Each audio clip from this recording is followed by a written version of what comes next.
News board செய்திகள்.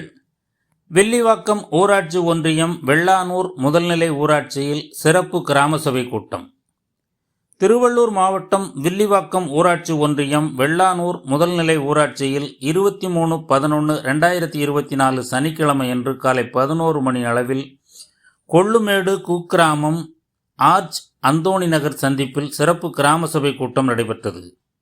வெள்ளானூர் முதல்நிலை ஊராட்சி மன்ற தலைவர் பிரபாகரன் தலைமையில் நடைபெற்ற இந்த கிராம சபை கூட்டத்தில் கிராமப்புற ஊராட்சியில் சிறப்பாக பணிபுரிந்த ஊழியர்களை சிறப்பித்தல், கிராம ஊராட்சியில் சிறப்பாக செயல்பட்டு கொண்டிருக்கும் மகளிர் சுய உதவிக் குழுக்களை கௌரவித்தல், வடகிழக்கு பருவமழை முன்னெச்சரிக்கை நடவடிக்கைகள், தூய்மை பாரத இயக்க திட்டம், மகாத்மா காந்தி தேசிய ஊரக வேலை உறுதி திட்டம், ஜல்ஜீவன் இயக்கம், தீன் தயாள் உபாத்யாயா கிராமப்புற திறன் மேம்பாட்டு திட்டம், கூட்டாண்மை மற்றும் ஒருங்கிணைப்பு பிரிவு குறித்து விவாதித்தல் உள்ளிட்ட பல்வேறு பொருட்கள் குறித்து விவாதிக்கப்பட்டது.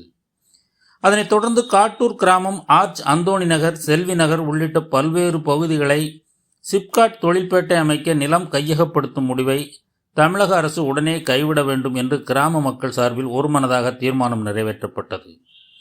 இந்த கிராம சபை கூட்டத்தில் ஊராட்சி மன்ற செயலர் ஜே நாகராஜன் மற்றும் ஊராட்சி மன்ற வார்டு உறுப்பினர்கள், கிராம பொதுமக்கள், மகளிர் சுய உதவிக் குழுவினர் உள்ளிட்ட ஏராளமானோர் கலந்து கொண்டனர். நியூஸ் போர்ட் செய்திகளுக்காக வை மாரிமுத்து.